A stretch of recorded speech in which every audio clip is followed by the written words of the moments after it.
Okay, the backdrop probably looks a little different in this video, but that's because I moved my room around.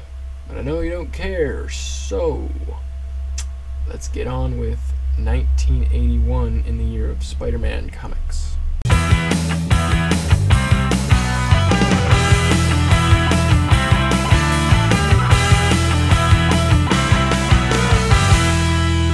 Alright, I'm gonna start out with Spectacular Spider-Man. Last year, he was left holding the smuggler above his head, wondering what to do with him. And then this year, it starts out with issue 50, Dilemma. Spider-Man decides to carry the smuggler to jail. Yeah, carry him all the way to jail. Because he's out of web fluid. So he can't swing him there, and because they're so evenly matched, the fighting will just go on forever, so he just needs to take him to jail, and he has to walk him there. So, on the way to the police station, the smuggler breaks out of the webbing that was binding him, because it was dissolving by then, and gets knocked out when Spider-Man accidentally knocks him onto the electrified third rail of the subway.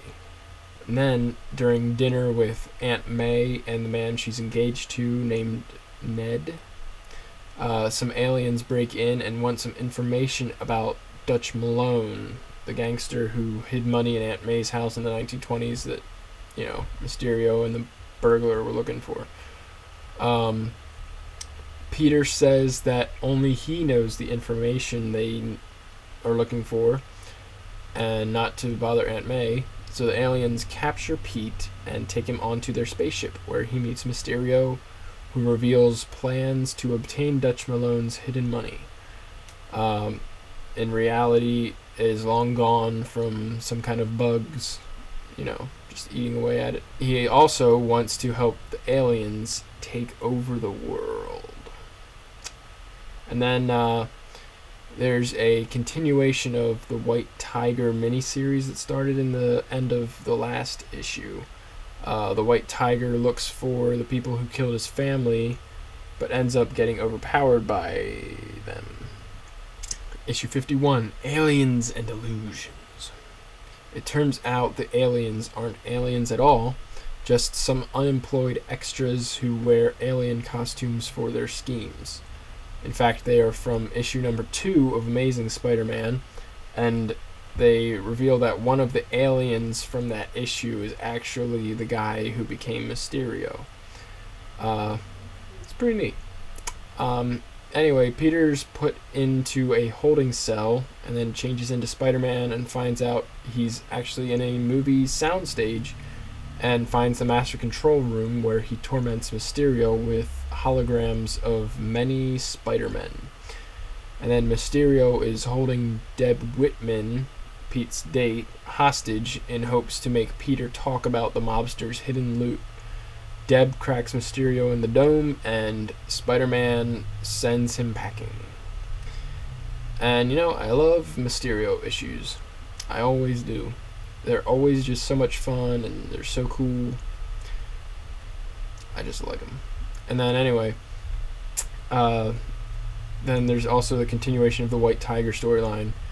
He gets the best of the people who overpowered him earlier and goes on a rampage, beating the crap out of tons of people in the warehouse. But the leader, called Mace, corners him and shoots him with his machine gun, hitting him several times. Issue number 52, The Day of the Hero Killers. The White Tiger is thrown out of a car onto the sidewalk in front of Peter Parker at the Daily Bugle. So it makes it a little less coincidental. But he has a note pinned to him that says, "This is just the first."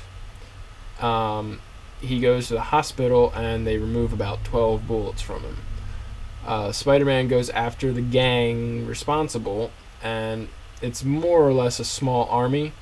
Spider-Man beats the crap out of everybody, and then Mace, the leader, is shot by one of his own men by his own orders in an attempt to try and hit Spider-Man. Spider-Man sends him to the hospital and knocks out the remaining men.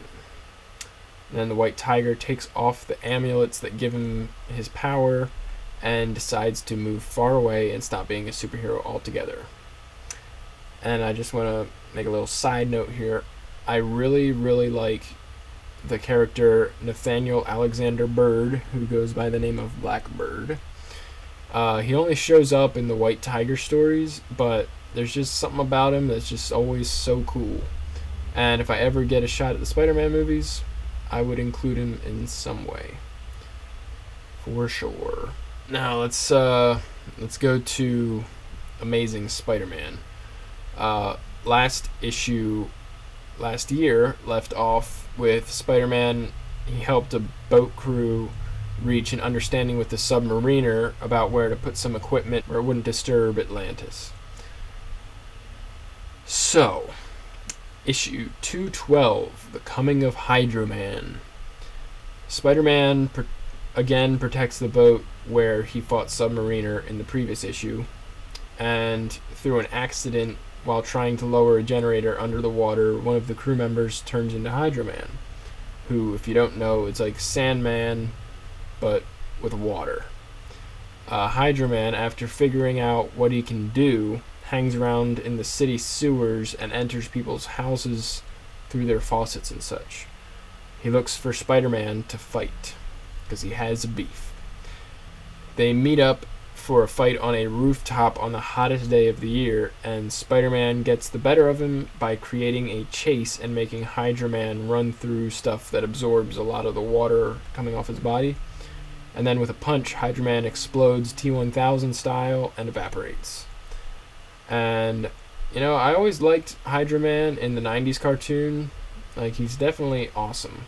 But yeah, in the next issue, 213. All they want to do is kill you, Spider-Man. Some mysterious guy breaks the Wizard out of prison and they plan to kill Spider-Man.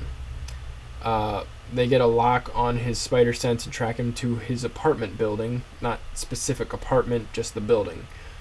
And they plan to blow up the roof during a tenants meeting. But Peter returns from a photo shoot as Spider-Man and fights the Wizard and his friend on another rooftop. They blow the roof anyway, forcing Spider-Man to save everybody before they're burned alive. The issue ends as something goes wrong while he's trying to save the last person. As for Peter's life, for the last few issues, there's a pretty hilarious running gag where Peter hears his neighbor singing country music really loudly and awfully, and it makes fun of country music pretty hard, so I'm on board with that. Also, Peter meets this other new neighbor who is an extremely gorgeous woman, probably the prettiest girl he's encountered since anybody, at least aside from Gwen and Black Cat. Also, he finally has a full, uninterrupted date with Debbie.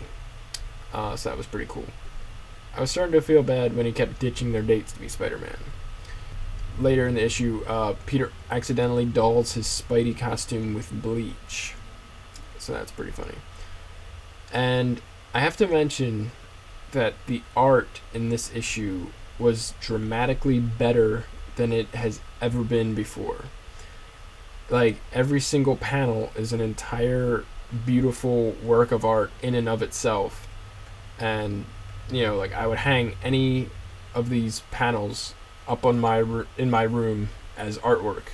Like, it's that good. Just good job, John Romita Jr. It seriously blew me away. And then the next issue, 214. Then shall we both be destroyed. Spider-Man manages to rescue the last person from the burning building, and the Wizard and his mysterious partner free Sandman and Trapster from prison and reform the Frightful Four. Submariner hassles Peter's new neighbor lady, and as Spider-Man, he saves the girl and fights Submariner. Submariner tries to tell Spidey that the girl is not what she seems, and it turns out that she's an old enemy of his named Lyra, in disguise as a normal woman, and is in fact the mysterious person who broke Wizard from jail and is now working with him. Wizard shoots Spider-Man and Submariner with some device as they're fighting, and some kind of great pain comes over them. And the art in this issue remained very good. The next issue, 215, By My Powers Shall I Be Vanquished. The gun that Wizard shot at them transferred Spider-Man's spider sense into Submariner's head, and they assumed it would drive Submariner crazy and such, and it did. But Spider-Man and Submariner go to Fantastic Four and get Reed Richards to switch everything back to normal, and it works. Spider-Man then goes looking for that new hot neighbor that he likes so much, and somehow he still doesn't realize that she's that evil enemy of Submariner. Then she tries to kill Spider-Man and changes into her evil-looking form. And then Submariner comes back in, knocks her out, then takes her back to Atlantis to dispense proper justice. I think they were trying for a surprise ending, maybe? Not entirely sure. Because it was pretty obvious to me as soon as Submariner crashed through the wall and was yelling at the hot girl that she was the mysterious leader of the Frightful Four. I even noticed earlier that the mysterious leader, who has always been in like a silhouette until the reveal, had boobs and high heels, and I didn't figure out that it was Peter's neighbor right away. I just suspected it was a girl. Whatever. Maybe they were trying, maybe they weren't. Maybe it's just a Peter doesn't realize kind of thing. I don't know. Whatever. And then in issue 216, Marathon. While at the hospital being treated for a sprained ankle, Peter learns of an assassination plot that'll happen during a race. He doesn't know who the shooter is, or who will be shot, or where the shooter will be. So he goes to the New York City Marathon to at least try. He helps out a lot of random people as he follows the 16,000 runners, and then he gets a call from Madame Web telling him what he needs to know. He defeats the shooters on a water tower. Also, Deb is now seeing another guy. Guess she got tired of Peter always ditching her during every single one of their dates. Can't really blame her. Also, the art is superb once again in this issue, and I think it's official. John Romita Jr. is my favorite artist from Spider-Man thus far. I really highly recommend the issues he worked on during his run, if only for just looking at this art, because it's really something to behold. Issue number 217, Here's Mud in Your Eye. Hydra Man emerges from the water tower where Spider-Man nabbed the assassins from the last issue. Spider-Man escapes being too tired and weak to be able to win the fight. And then Hydra Man goes to his favorite bar and finds the Sandman there. They fight over a girl at first, but then decide to team up against Spider-Man. The fight leads to a pier. Sandman and Hydra Man accidentally dive into each other, and as one, they fall into the harbor. At the end of the issue, they both emerge as one being, sand and water combined into one terrifying giant figure. And again, art is still incredible for these issues. I don't know how they're managing such amazing artwork in the span of 1 month when they have to draw all these panels. It's ridiculous to me. Issue 218, Eye of the Beholder. The new Mudman giant beast thing brushes past Spider-Man like he's nothing and just trudges off. Finds the girl that they were fighting over before named Sadie, that Sandman and Hydra Man both love, and then they start a show on Broadway where people come to see the freaky monster, and Sadie's like up there, you know, in front, like, I don't know, doing whatever. It's a lot like King Kong, and they even mention it in the issue. And actually, several weeks pass during this one issue. Like, throughout the course of the issue, several weeks pass. It doesn't usually happen like that. It's usually like maybe a few days across a few issues, but this one's different. So, anyway, some of the spectacular Spider-Man issues I talk about next happen somewhere in the middle of this one. Anyway, Sadie kisses her manager, and the Mudman becomes jealous and breaks loose and starts terrorizing the city. Because what else can happen when you have a giant Mudman entertaining a crowd? And after grabbing Sadie and climbing a building, told you it was a lot like King Kong. The SWAT team dumps some kind of gas that separates the moisture from the sand and causes the guy to just crumble apart.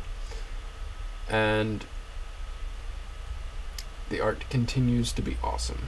I probably just won't even continue to mention it because it's just constantly amazing during John Romita's run. Alright, now let's finally switch back over to Spectacular Spider-Man, number 53, Toys of the Terrible Tinkerer. The Tinkerer is back, and Spider-Man finds his hideout and battles his barrage of armed toys and escapes a giant-sized claw game trap. And then he destroys the Tinkerer's assistant robot called Toy, and then leaves. And then issue number 54, To Save the Smuggler. A car is chasing and shooting at an ambulance, and then Spider-Man stops the car but finds out it was a police car chasing a stolen ambulance, and Spider-Man catches up with the ambulance, but the men inside get away. Turns out the guys in the ambulance kidnapped a key witness, a witness who happens to be the smuggler. The same smuggler from the end of 1980 and the beginning of 1981. He lost his powers and was betrayed by the Magia and cut a deal with the police. Spider-Man finds him on a restaurant boat and rescues him, and all of the criminals on board responsible for the kidnapping are arrested. Pretty cool. Issue number 55, The Big Blowout. A villain called Nitro, who can explode at will and then reform afterwards, is released via a lawyer's orders. Good job on that one.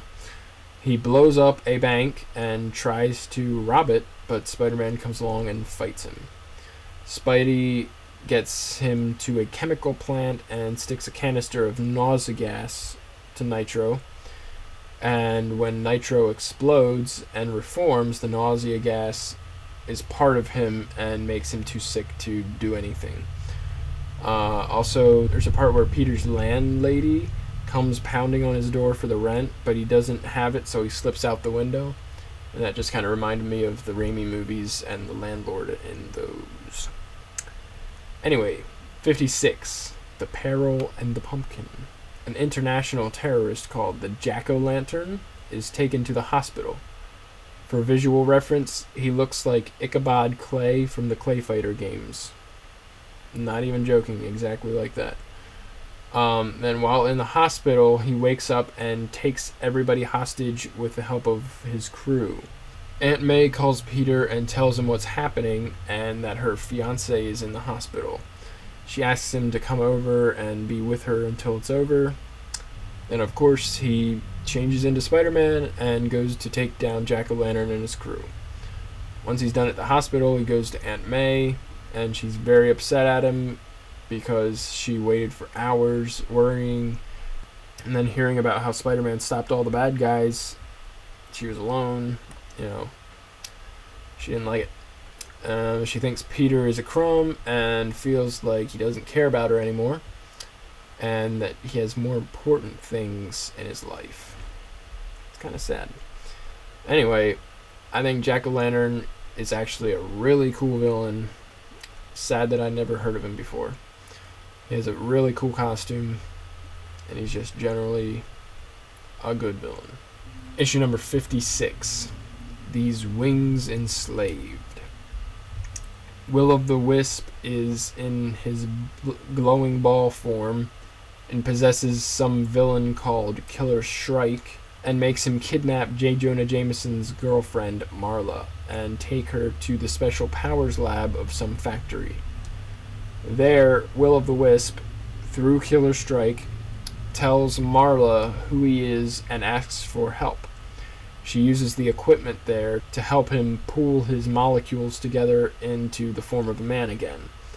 And then Will-o'-the-Wisp tells Spider-Man that this lab is where he was made and he must destroy it.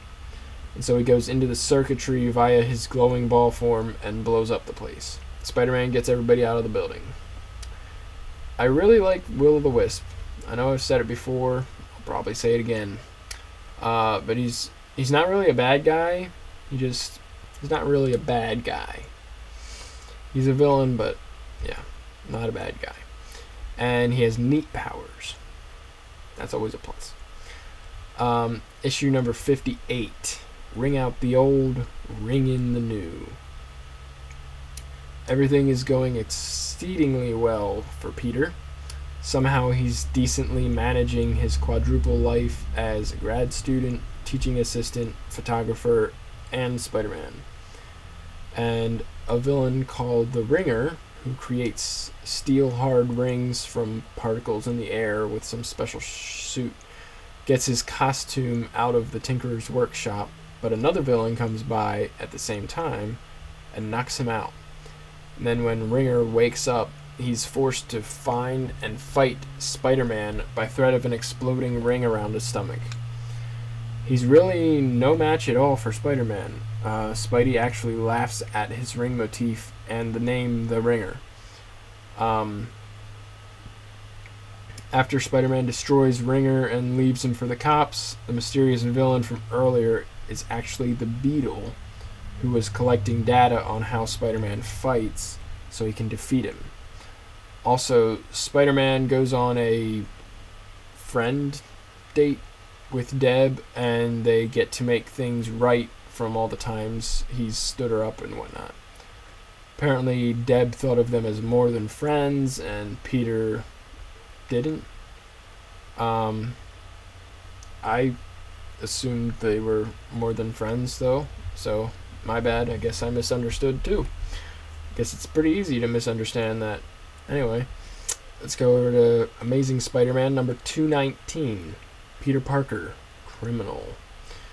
Peter tries to do an expose for the Daily Bugle about how weak the security at the prison on Rikers Island is, and like how it's more of a revolving door than a prison.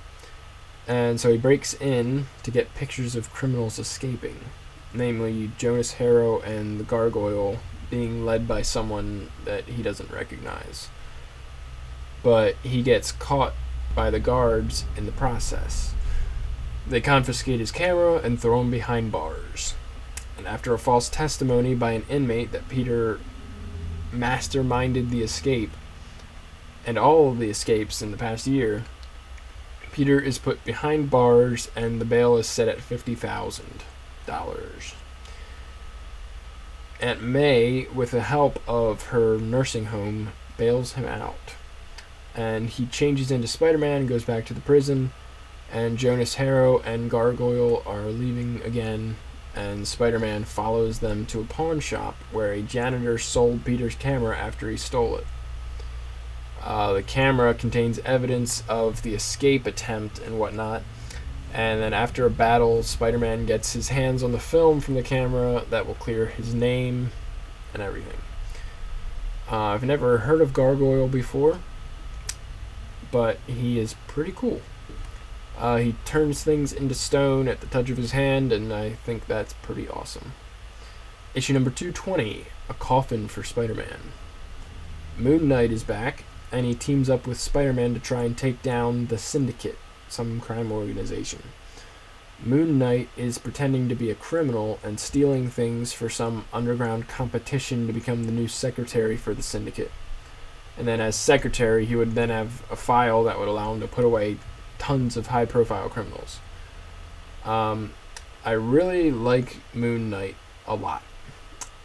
His costume is awesome, and he can fight like a mofo, and he has a bunch of secret identities. From a millionaire with a mansion in the North Shore to a cab driver in the city. I need me some more Moon Knight. I think at some point I'll try to read Moon Knight's own comic, and maybe I'll read it next after I'm done with all this Spider-Man. I don't think there are too many of them, but what I really want is a Moon Knight movie. That would be awesome. And I'd love to see a Spider-Man movie where Moon Knight makes a cameo. I'd also love to see a Spider-Man movie where Punisher makes a cameo. Well, in both cases, I'd like more than a cameo. I'd like them to team up a bit for a bit of the movie. But enough about things that will never happen. On with the review. Number 221 of Amazing Spider-Man. Blues for Lonesome Pinky. Peter goes to a show that his country music singing neighbor Lonesome Pinky is playing at a bar. But Lonesome Pinky gets booed off stage. A villain named Ramrod, with a steel plate on the back of his head, has poisoned the drinks at the place as an act of vengeance against the owner. The poison makes people go crazy and then die after 90 minutes. Spider-Man finds the antidote while Lonesome Pinky plays his actually good non-country music to lull the crazed crowd, and Spider-Man comes back, fights off Ramrod, gives the antidote to everybody. It's all good. Alright, Spectacular Spider-Man, number 59. I Want Spider-Man. Some guy's doing an episode of his On the Trail of show about Spider-Man and wants footage of him. One of the guys he hires to get the footage is Martin Blank, aka the Gibbon. The Beetle tests out his new suit and inputs the analyzed Spider-Man battle data into his suit.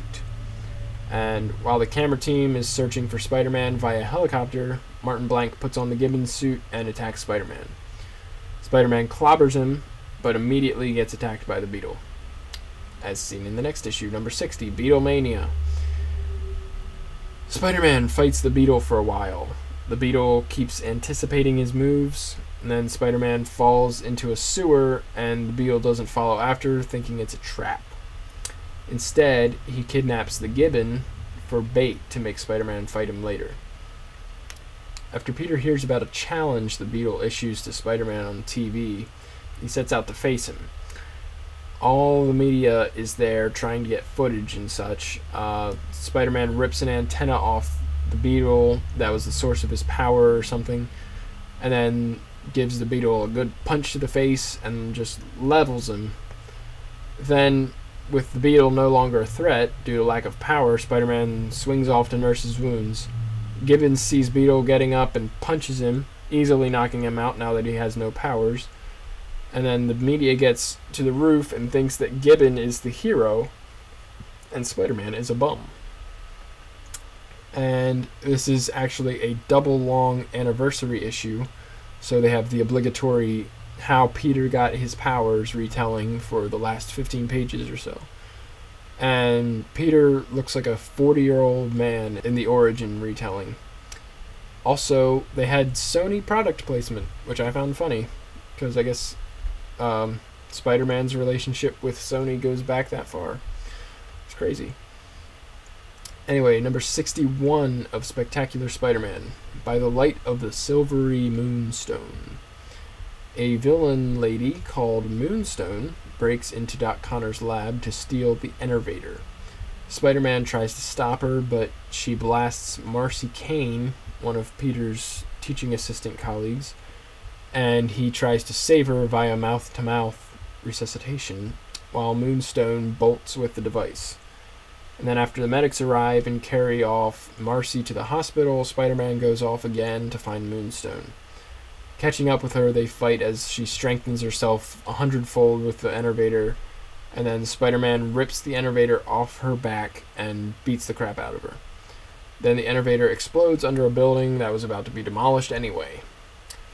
Peter visits Marcy Kane in the hospital, and then there's a hint that they could start up a relationship. Alright, let's go over to Amazing Spider-Man number 222. Faster Than the Eye. A guy who calls himself Speed Demon, who can run incredibly fast, kind of like the Flash, but probably not quite as fast as him, starts robbing department stores, and in their first encounter, Spider-Man can't beat him, But during their second encounter in a big department store, Spider-Man is more prepared, and it turns into more of a Home Alone kind of situation. And Spider-Man ends up beating and humiliating Speed Demon. Then in issue 223, Night of the Ape, some teleporting villain called Red Ghost shows up on Peter's campus and tries to kill one of the students who is a witness to the fact that Red Ghost is in New York. And then Red Ghost has 3 monkey pals with different super abilities that help him out. And Spider-Man stops him and his monkeys from killing the student, but they still manage to get away. And there's a neat scene where Peter invites this lonely bookworm Roger to a party, but the people at the party play a joke on Roger and cause him to run away in embarrassment, and everybody's laughing at him. Then Peter gets really mad and knocks over a table and yells at him for being scum and says they can go flush themselves down the toilet, and leaves. And they're all kind of like, ooh. And I just thought it was cool that, stood up for the guy just as Peter Parker, and made people feel like crap for being jerks. Just needs to happen sometimes. Then let's go on to the annuals. The Amazing Spider-Man annual called Spider-Man versus the Punisher. The Punisher kills some guy who's working on a scam involving poison, and then Spider-Man goes after him and fights him, the Punisher. And then Doc Ock gets a hold of the poison and says he will kill 5 million people, and then kill another 5 million people if they don't pay him $20 million. Like, he's gonna kill the first 5 million regardless, just to show that he's capable.